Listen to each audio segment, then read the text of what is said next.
Right now. Welcome, everyone. My special guest today is Sabrina Tedeschi of the eponymous winery, family winery in Piemonte in Valpolicella. Ciao, Sabrina, come sta? How are you? Fine, thanks. Ciao, Tom. I am very well, and thanks for the invitation.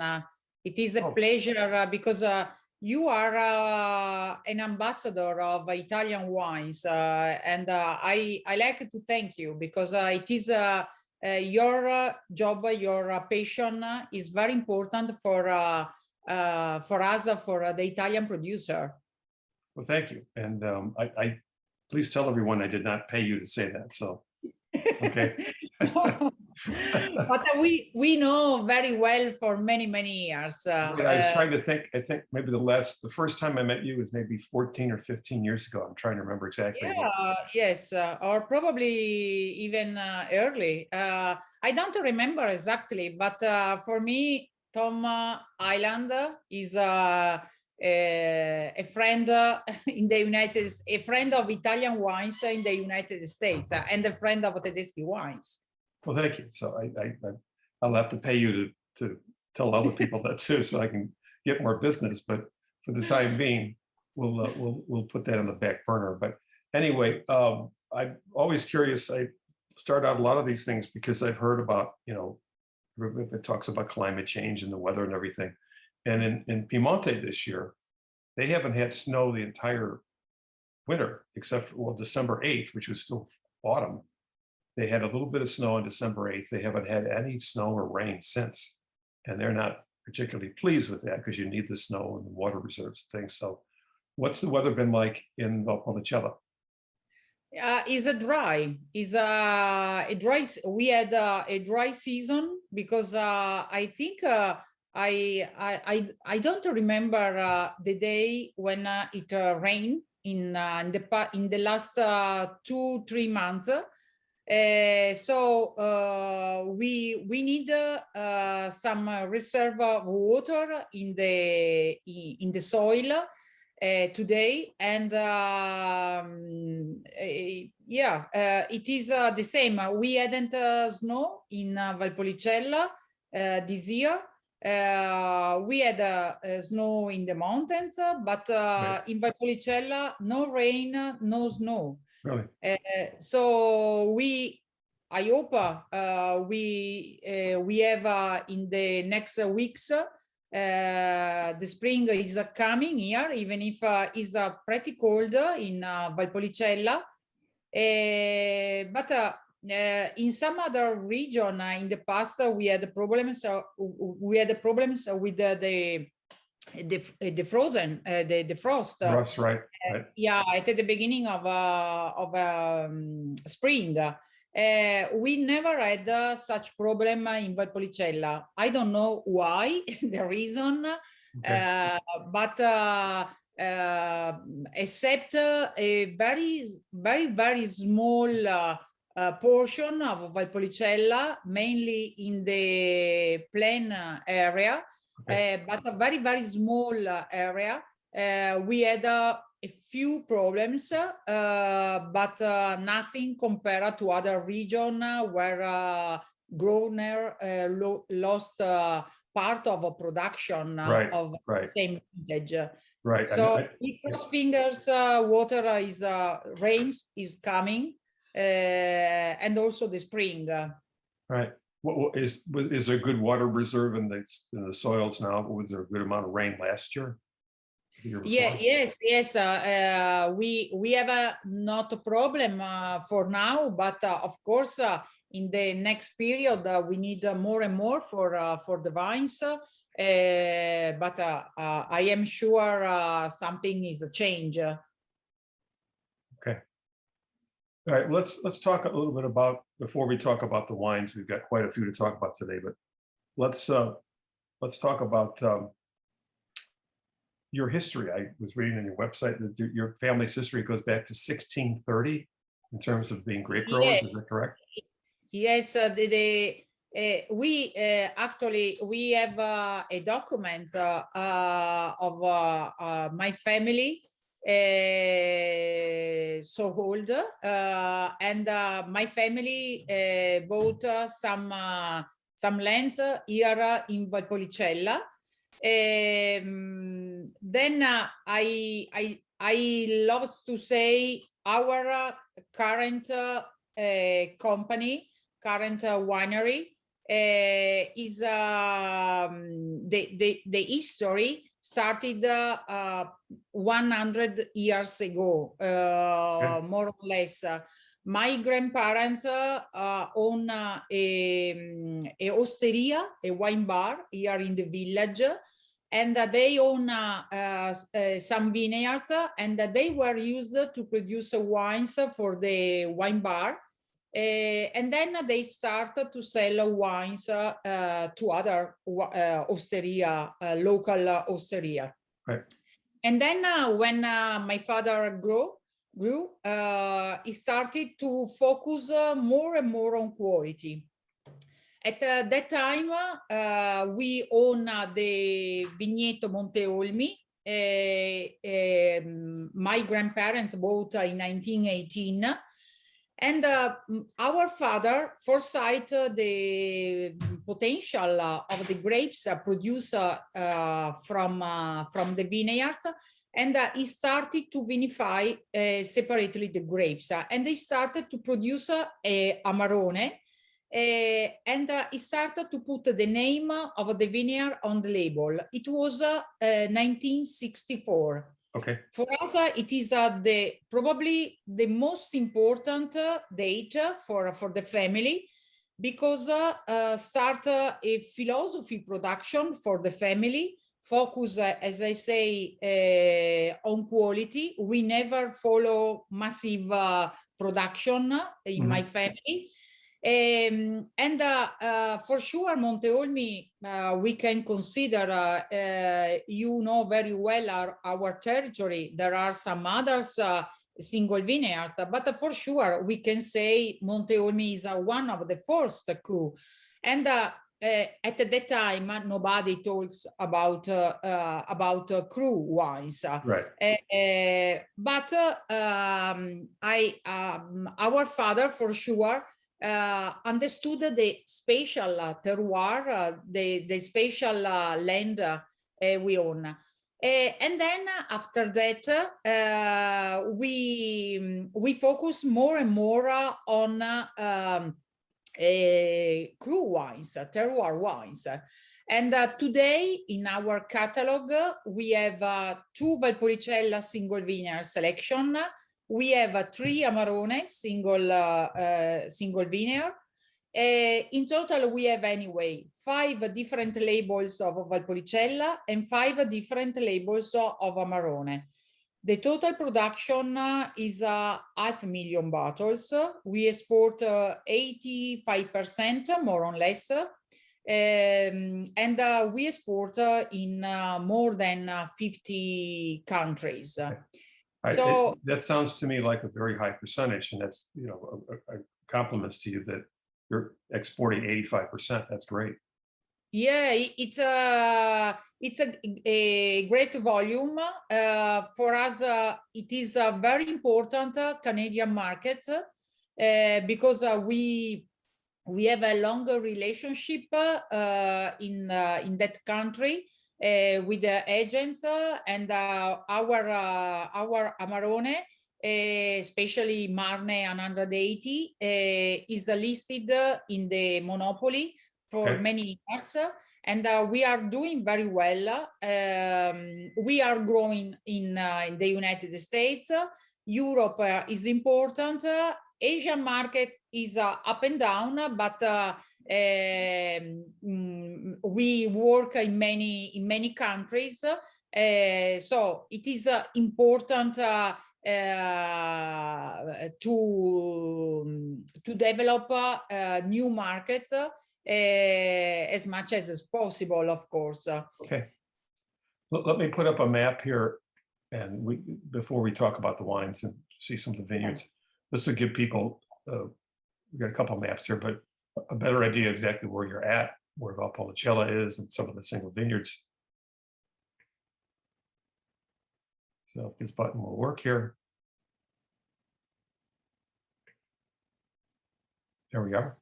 Yeah, well, yes, it is important where we are. We are, of course, we are in Italy. My accent is Italian, definitely. And we are in Veneto region. Veneto is a region in the east part, northeast of Italy. And in the same region, we have the wonderful city of Venice. But we are in another lovely city, Verona. We are in the north of Verona, and you can see in the west side of Valpolicella, you can see the Garda Lake. Garda Lake is important because as a great influence in the growing of vines in our region. In the north, also you can see from this map, but we have the Lessini chain is a mountains that protect from the Dolomites, from the cold currents in the north, and so in our region, we can definitely say we have a mild climate, perfect for our Corvina, Corvinone, Rondinella varieties. Okay, now I've heard for years when I first started studying about Valpolicella is that the name supposedly means, the name supposedly means Valley of Many Cellars. Is that correct? Or is that... Yeah, yes. Yeah, the folks meaning is valleys of many cellars. And it is true. In our village, in my village, there are more or less 5,000 inhabitants.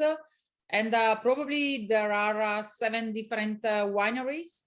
So there are more wineries than inhabitants in really? Okay. my small village. I am in the classic area. Now we have we are one of a historic producer in the classic area, but we own vineyards in the classic area. Classic area is the historic area, and the part in the east part of Valpolicella. That area has just the mention Valpolicella. Valpolicella is the name of the region, but it is also the name of an appellation, the Valpolicella appellation. And in the same region, we can produce other 3 different appellations. The Valpolicella Ripasso, Amarone della Valpolicella, and Recioto della Valpolicella. Okay, well, let's start with your Valpolicella. And the first one that I tasted is the Valpolicella Marne 180. No, it's Amarone Marne 180. Oh, that's the Amarone. I'm sorry, I'm looking at the wrong sheet here. The Capital Niccolo. Capital Niccolo. Capital Niccolo is one of our historic wine because we produce since 1976. And it is produced with the traditional process. It is the drying process of grapes, but it is a short drying process. So, you know, for producing Amarone, we have to dry the grapes 3-4 months. Right. For Valpolicella, we dry only 1 month. Only 1 month. Is it now? I know for Amarone, there's a regulation, a certain amount of days minimum that you have to dry the grapes. Yes. For. Is it the same with Valpolicella? No, Amarone, there's a regulation. For Valpolicella, there's no mention about the drying process in the appellation. You can do, we can decide to do that, but we are not obliged to dry grapes. We can produce the Valpolicella with the fresh grapes. Okay. Depends of the style of everyone. We do that because we like to produce this style of very fruity Valpolicella wine. And we do that because we have a special control of the drying process. So we are sure we keep the fresh character of the grapes. Because it is important, we like to produce a Valpolicella wine, not Amarone wine. So we like to keep the freshness. We like to keep the fruitiness of this wine, and of course, forgetting this characteristic. First of all, we decide where to select the grapes, because for Valpolicella it is very important. For many years we focus more and more on Amarone wines, but Valpolicella is one of the appellation of our region, is the appellation of the daily wine style of this region. But it is important we select very well the grapes also for making the Valpolicella. For my family, it is fundamental the grapes from hillside area. As I said before, we never focus on massive production. Right. But on quality. So we prefer to produce less, but with a higher quality, and also wines with a longer potential aging. Right. Now, I mean, that's a good point, because I know most people that think of Valpolicella, maybe not the people watching this morning, but a lot of people, the consumers, think of Valpolicella. It's a very light, pleasant, charming wine, and you drink it when it's 2 or 3 years old. And I know you make some lighter versions of Valpolicella, but the one we're starting off here, the Capital Niccolò, is more full-bodied, not a powerful wine, but definitely can age for 5, 7, maybe even 10 years. So yeah, and more, and more, yeah. Yeah. So a couple of questions about that, and I'm looking at the grape blend here. First of all, you of course, Corvina is the major grape in both Valpolicella and Amarone, and then there's Corvignone. So can you tell us the difference between these two? Corvina is the noble varieties. We have the typical traditional varieties of Valpolicella, and Corvinone is a variety very similar to Corvina, even if are two different varieties. Sorry, and the name Corvinone, the sounds is something bigger, and is true. The bunches of Corvinone is bigger than Corvina.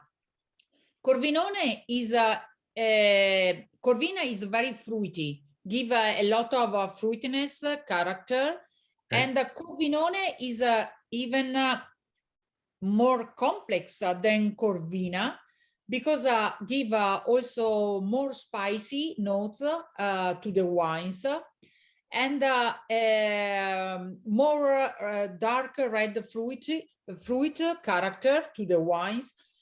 But it is important, Corvinone must grow in the hills area. Okay. In the hills, because of the soil, we have a no deep soil. We have a sort of, we have a marl soil. So part of is a calcareous soil with a part of clay. There's a lot of skeletons in the soil. Is a poor soil anyway, and so Corvinone suffer a little bit. So we have not so big bunches. We have quite open bunches, And that these grapes, Corvinone, is perfect for getting more concentration and also more complexity, sorry, to the wines. Is there a little more tannin with the Corvinone? Yes, is and also is a varieties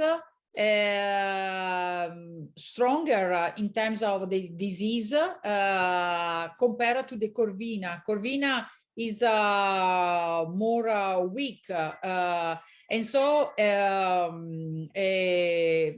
Corvinone together with the Corvina is very good in the balance. Together, of course, because we have to remember the mandatory variety is also the Rondinella varieties. Mhm.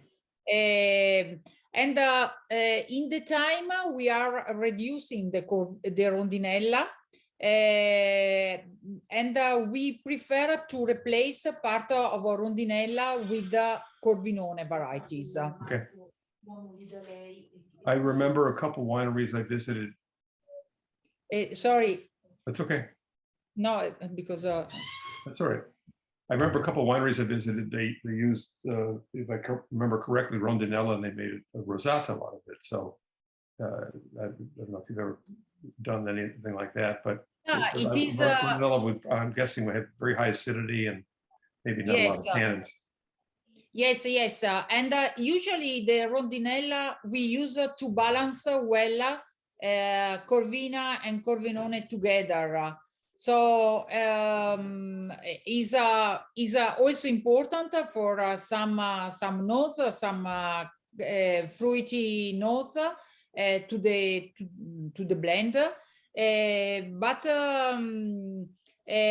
when we have planted in the last decade a new vineyards, we prefer to replace a part of Rondinella with Corvinone.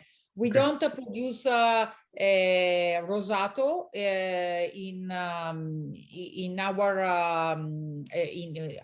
our production. There's no rosato, and so yes, the Rondinella anyway has a less color than the others varieties. Okay.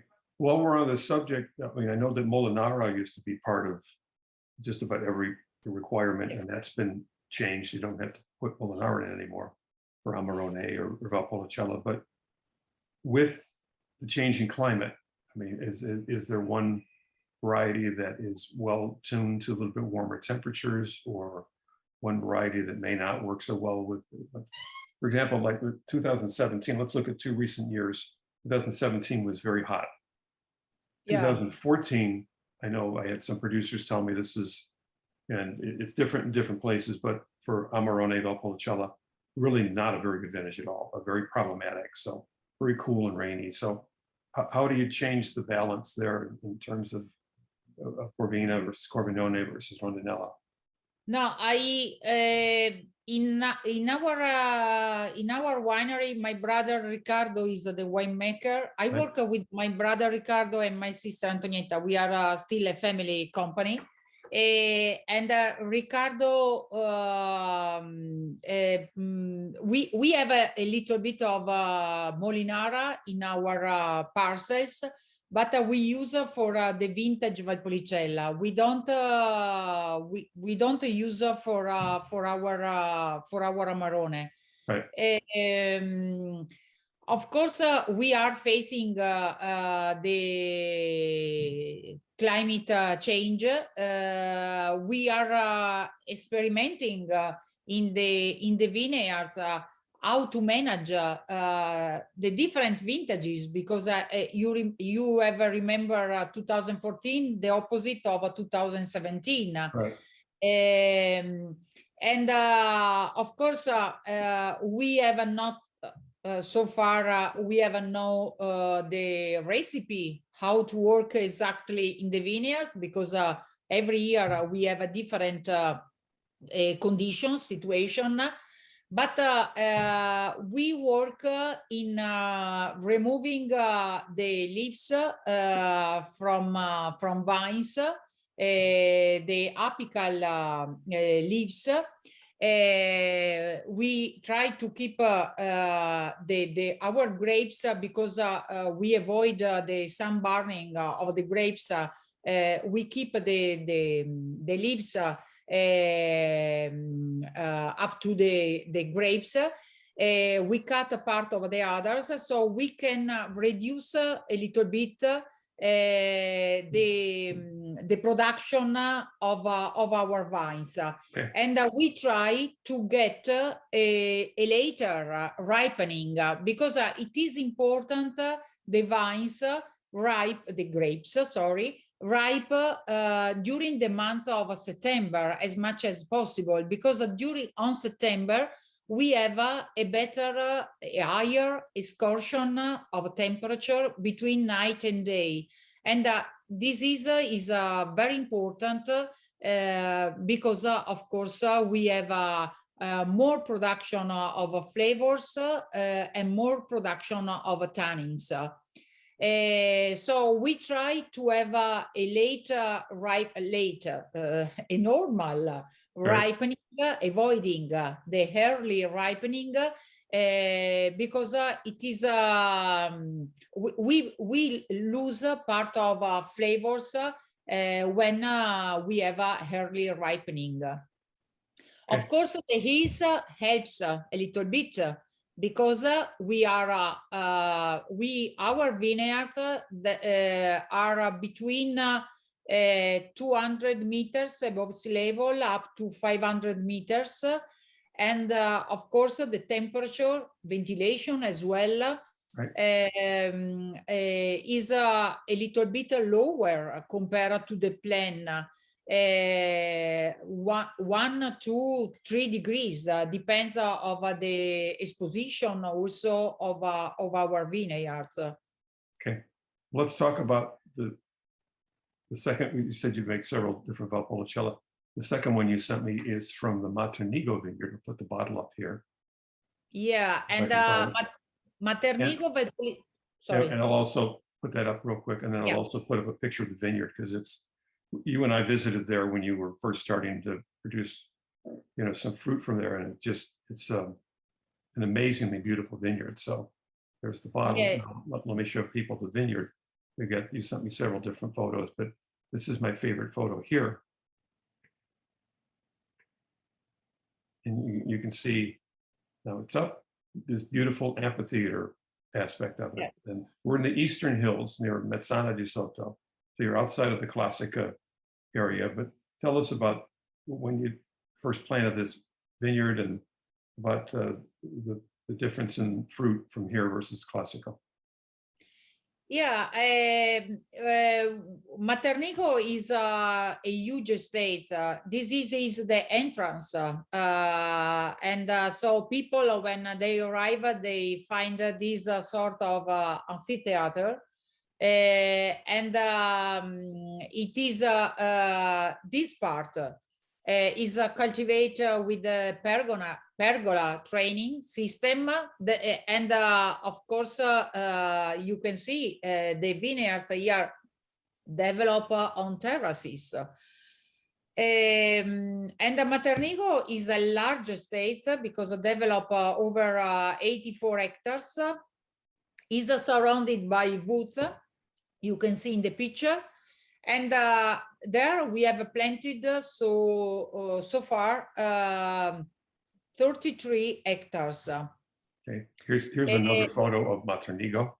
Yes, and these vineyards you can see here is impervio, and the parcel impervio. And from this parcel, we select the grapes for making the Valpolicella Maternigo.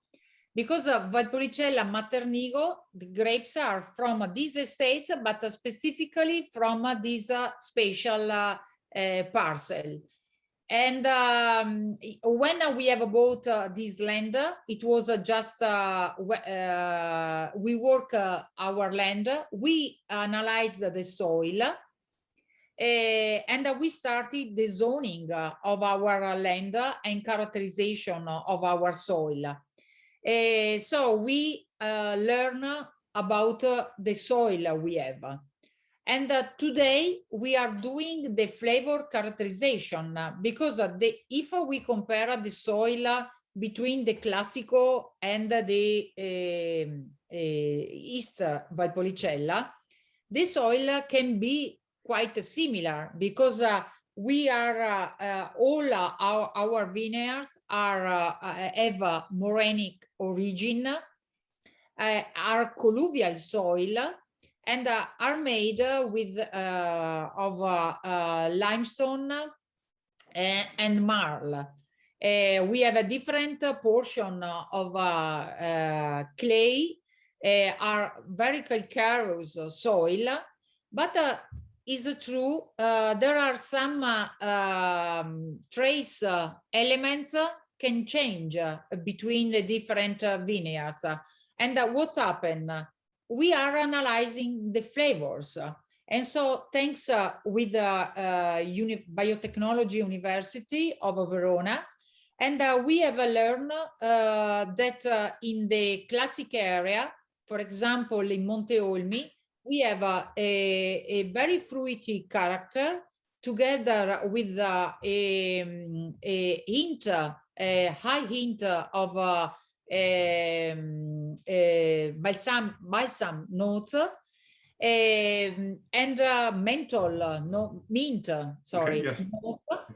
And in La Fabriceria, another parcels on the top of the hill in the classic area, we have a mix of all flavors. We have a lot of, okay, this is La Fabriceria, thank you. And from here, the wines we produce from here, we have a lot of floral notes, fruity, together with the spiciness and balsam notes. So we have a mix of different. On the other end, in the classic in the east side of Valpolicella, we have more ripe red fruity character together with the pepper notes, sweet spiciness, more sweet spiciness. So the trace of micro elements we can have, I mean manganese, I mean iron, I mean copper, in the magnesium in the soil, can make different flavors. Of course, the flavors are for a part similar because we are talking about Corvina, Corvinone, and Rondinella varieties in all vineyards. But then we have a special character from this from each wine. And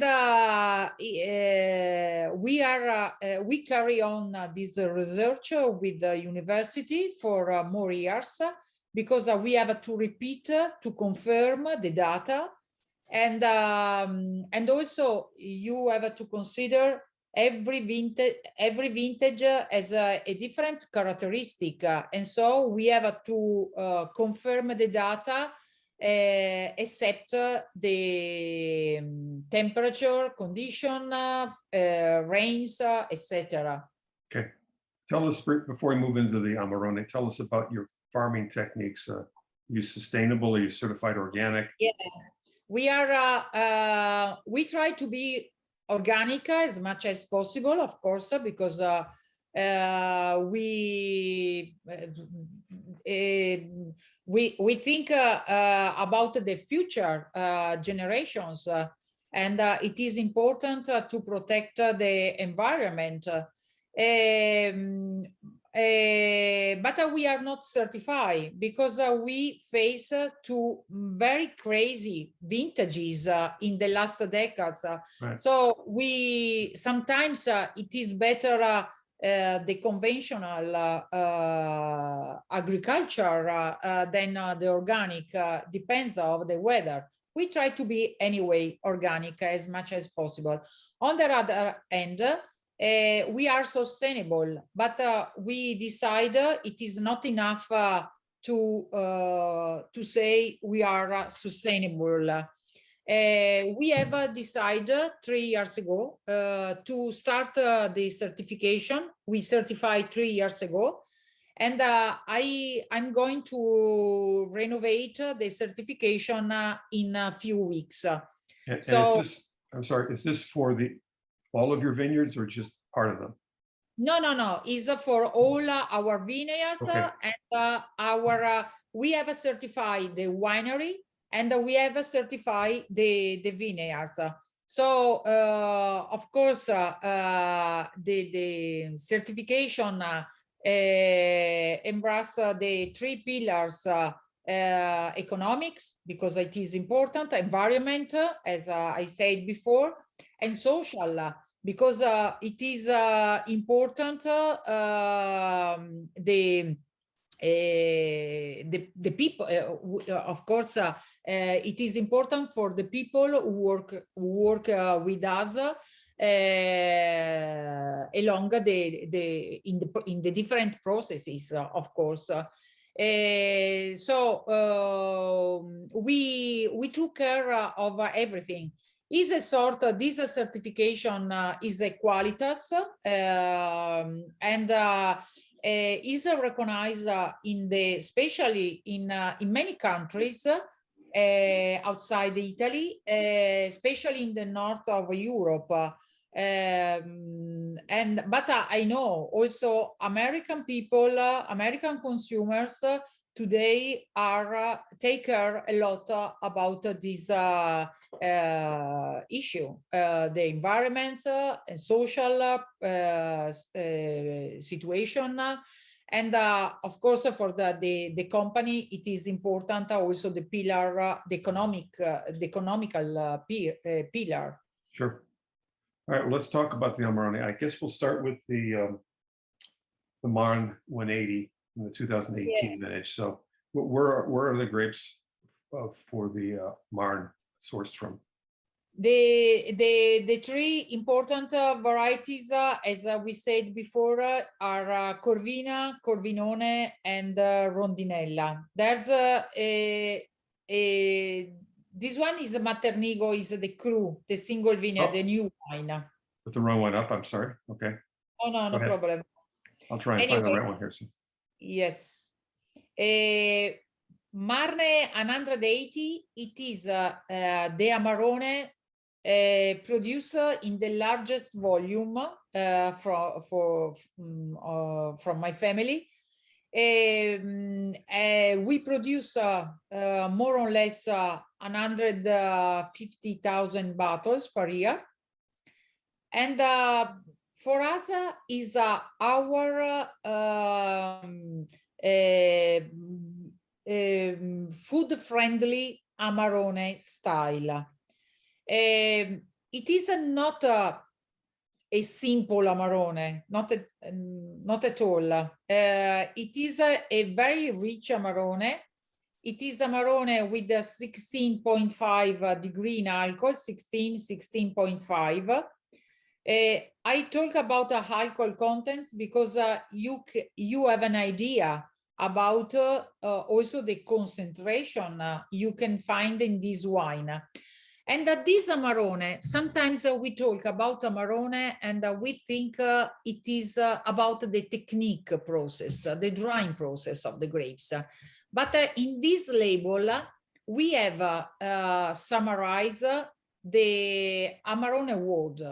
It is made of the terroir. Terroir is a fundamental because Valpolicella area, the region, is very big, is more or less 8,500 hectares.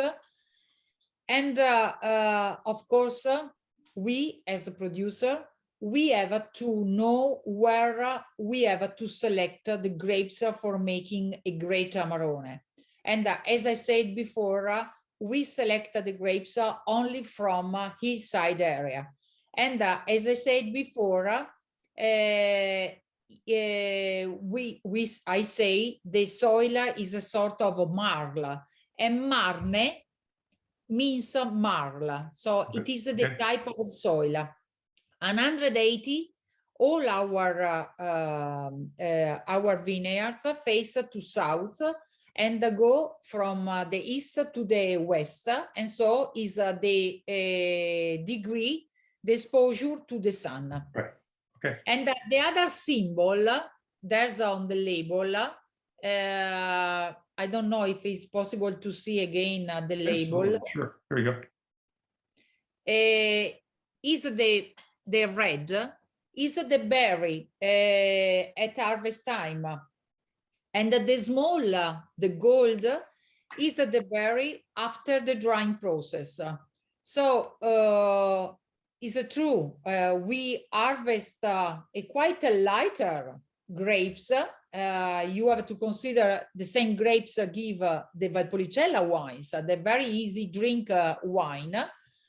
And after the drying process, we can get a so rich berry grapes, a so rich wines.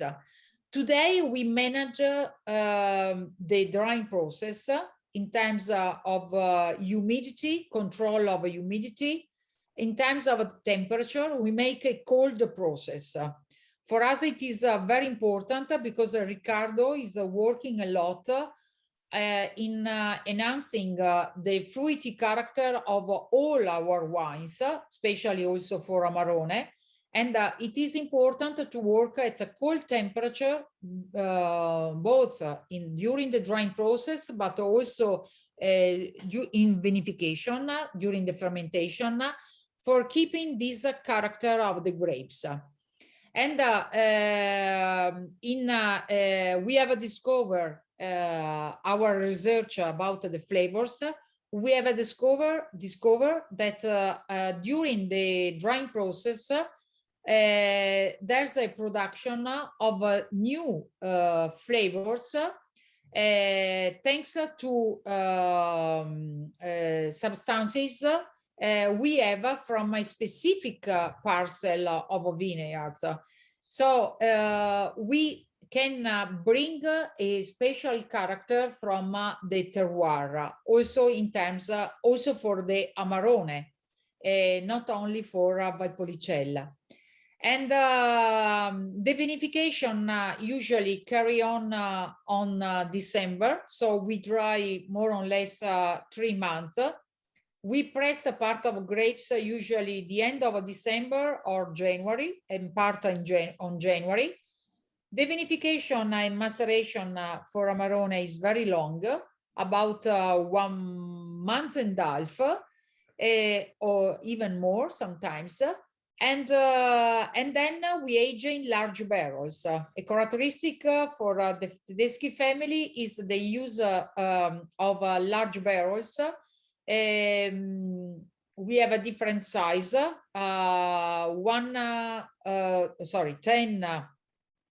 1,000 liters, up to 5,000 liters capacity. It is a Slavonian oak. We have just a small part of French oak. But we like this size of barrels because we can keep better and better the characteristic of the terroir. We are not looking for the wood characters in the wines, but we prefer to express more and more the terroir. Okay.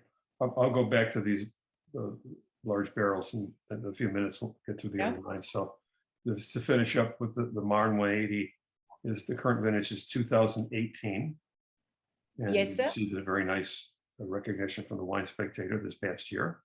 The top 100, I think, in the list. Yeah, it was last year. It was 2017. 17, okay. Selected, right. Yes. Okay, but still that but, wine. We are very happy. Thank you. Yeah. And when was the first vintage of the Marne 180 Amarone? Oh, it was, we started to produce at the beginning of 70 years or before. The name has changed in the time because we have introduced Marne 180 probably with the vintage 2015. Before it was called just Amarone. And we were used to call this wine as the basic Amarone. And I think is not a basic wine. No, not at all. And so we decided to identify better the wine. And it is, we were very surprised because people became familiar with the new name very, very quickly. And today, I think there's no person call this wine as a regular Amarone, but everyone call with the name Marne 180. So we are happy about this because we didn't expect it was a successful name for the wine. Right. I learned several years ago not to use the term regular because whether Yes, it was Amarone or Barolo or Brunello or whatever the wine may be, because all producers have a basic wine or regular wine. Right. Yes. Or basic, yeah. Because if I use the term regulars, a friend of mine said, "Well, that means the other wines are irregular." But so it was a good point. And of course, the late Pio Boffo was famous for that. He said, "Don't call it regular; it's a classic Barolo." So.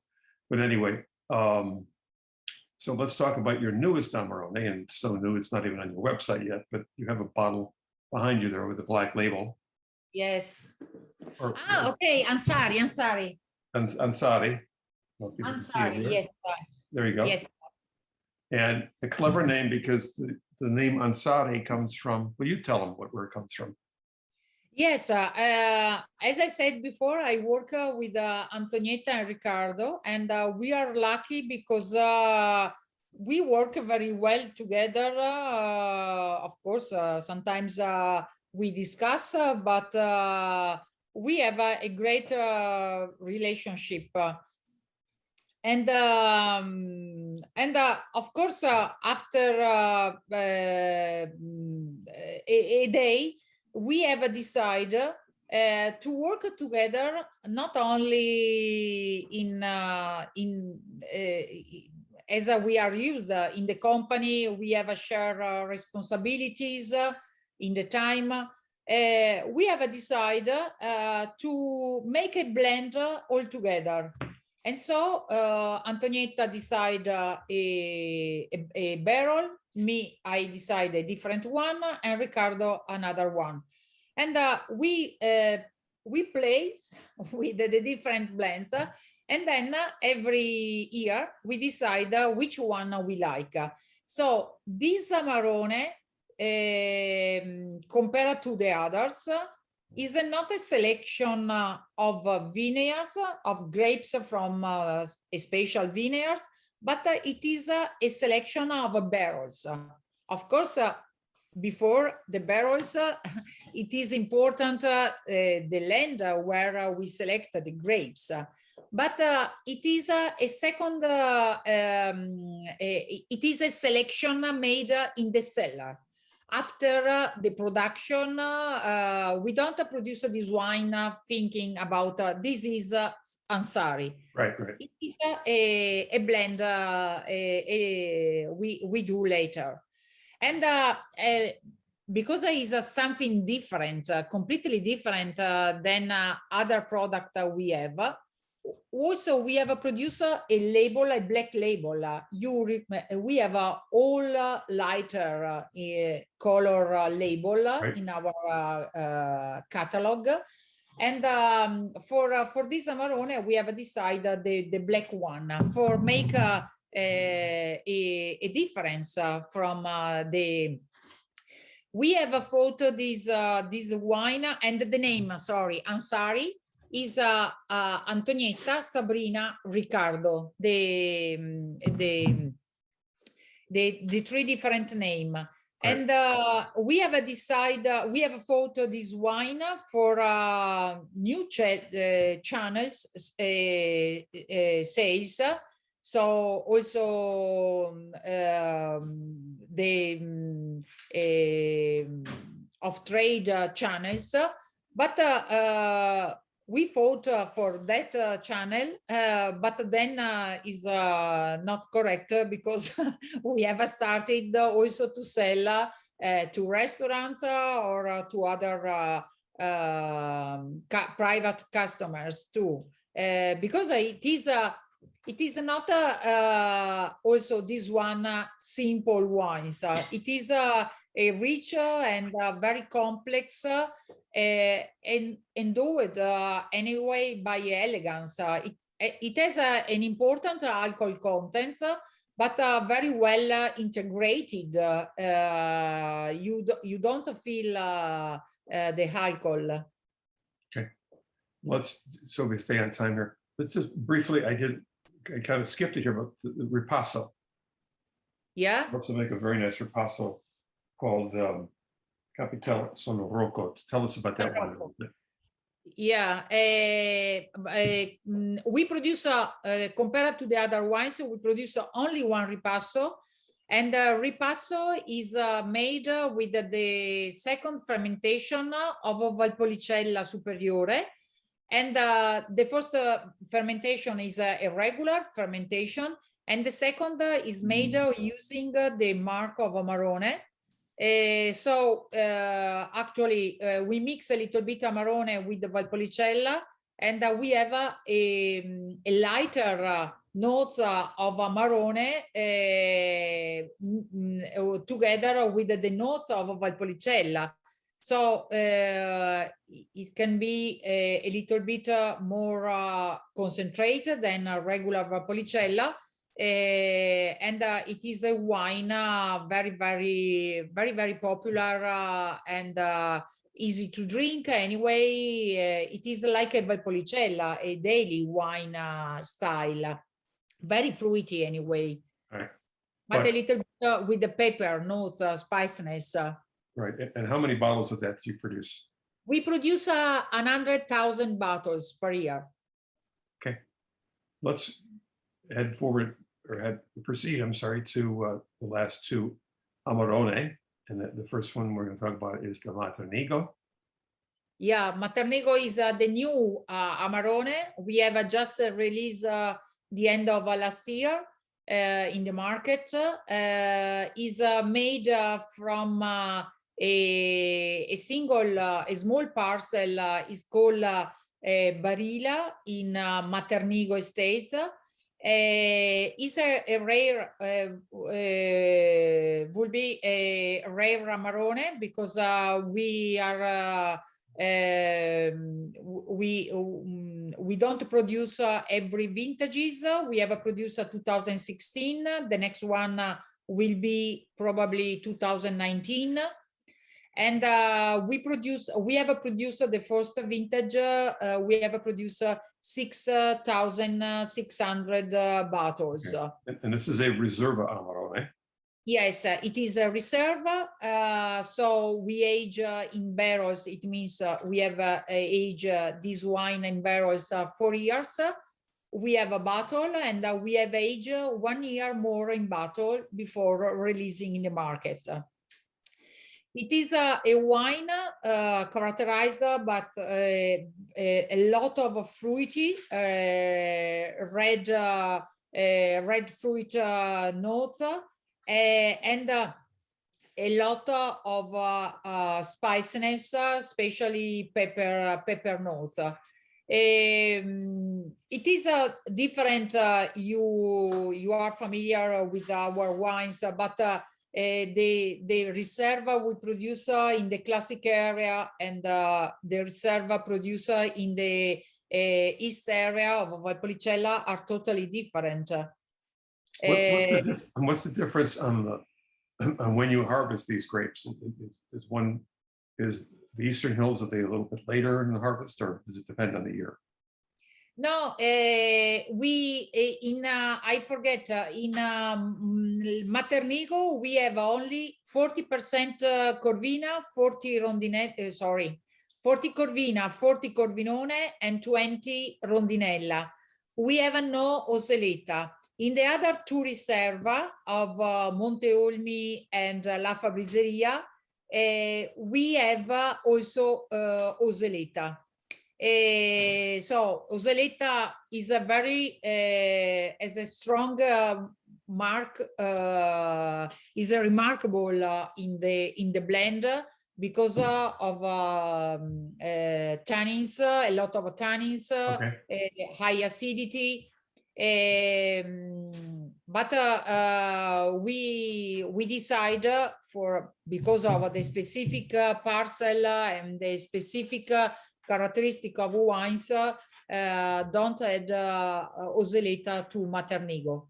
Okay, let's talk. You make several others, but the other one, the last one that I tried, which I absolutely love. We talked about this before we started the webinar, but the Monte Olmi.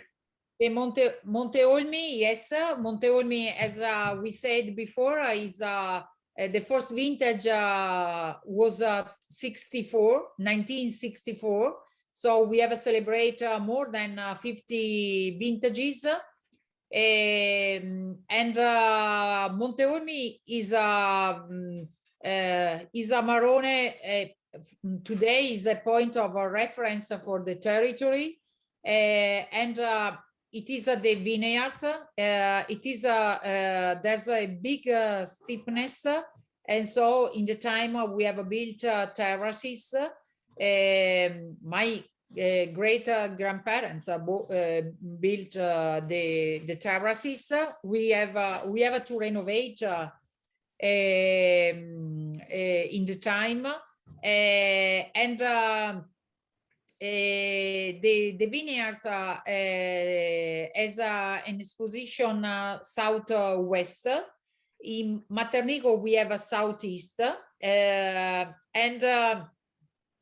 yes, this Amarone usually is recognized in the blind tasting because has a very, very strong balsam notes. And these balsam notes, the mint lattone, thanks also to the high acidity, this wine is show always a lot of freshness in the flavors. And it is the main characteristic of Monte Olmi.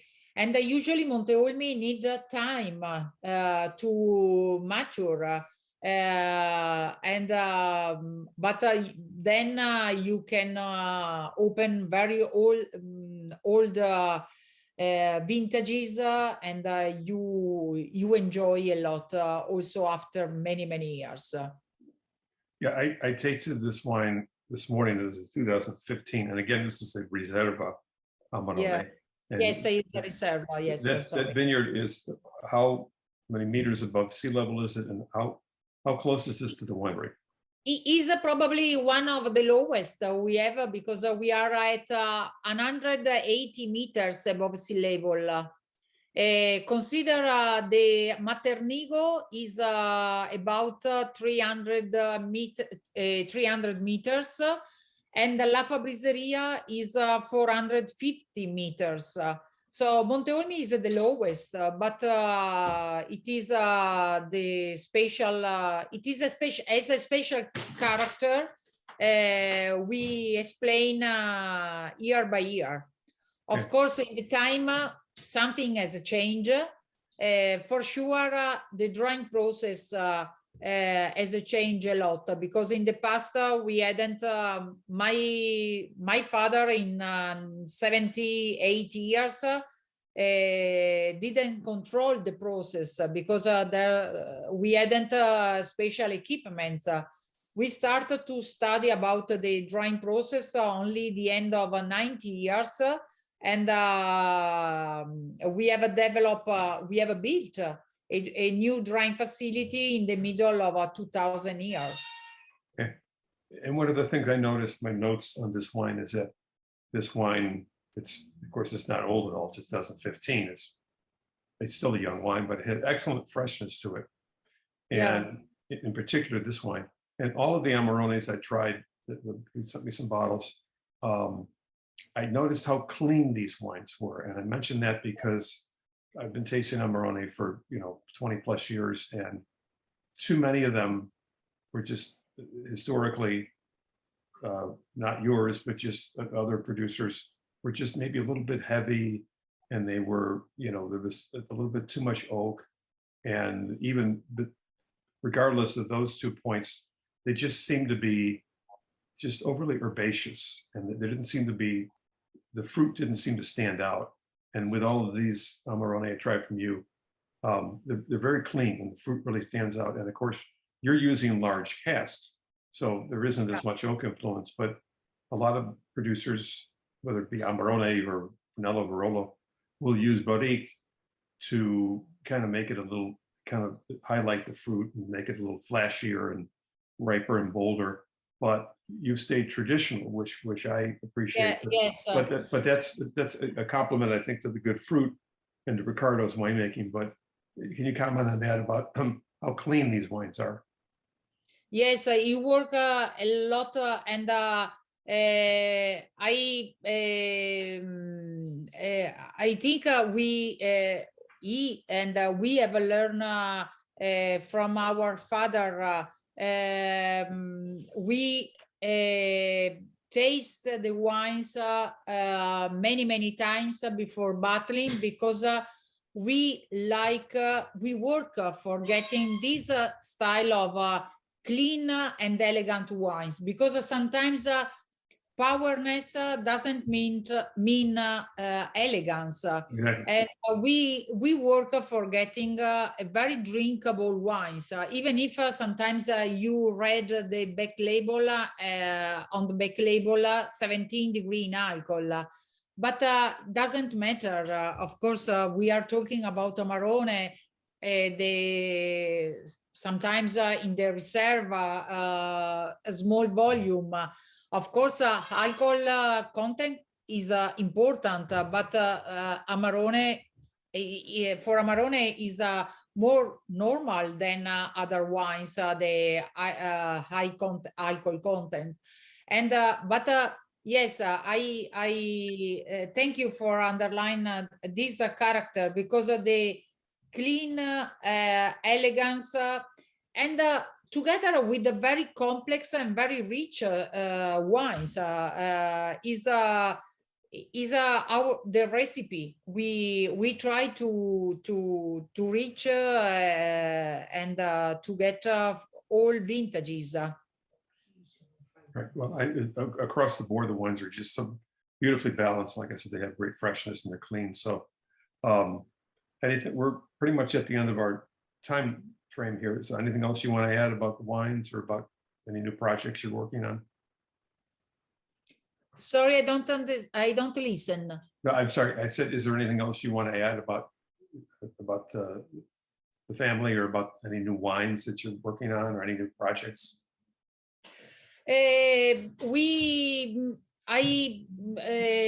Project, of course, we have just released a new wine, and so we have to stop, because in our catalog we have 12 different wines. Okay, yeah, is a pretty high number. A project, of course, we work a lot in the vineyards,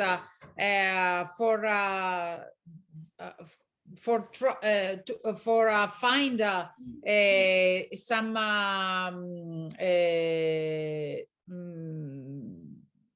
oh my God, I forget, for some results about the climate change. There's a lot of work to do in this direction. And then we try every vintages new process in the cellar. Every day we look for new markets. So there's no special project, but our normal life, and Well, as you said, with 12 wines, you have plenty to do. You don't need too many more new things. So you're busy enough. So Yeah, it's a lot, but it's true. We try to keep the traditional process, like the Niccolò with the drying process, the ripasso process, the different Amarone, because we like to explain the different terroir in different bottles and labels. So, of course, it is much more complex, the work in the cellar.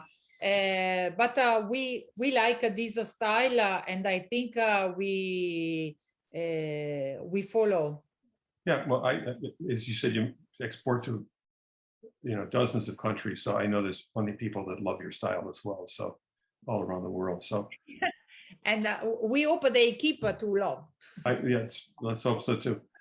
Grazie per questa opportunità. Okay. Grazie a te. Fingers crossed that you get a little more normal weather for the rest of the year. Yes. And it was great talking to you again. I enjoyed this very much, and hopefully we'll see you soon in Italy. Yes, and yes, I hope to see you soon. And wine lovers loves to visit Valpolicella, because the best way to know better a wine is a walk in the vineyards. You understand everything. Esatto. Okay. Thank you again. Ciao, ciao. Grazie mille. Buona Ciao, giornata. ciao, ciao. Ciao, ciao.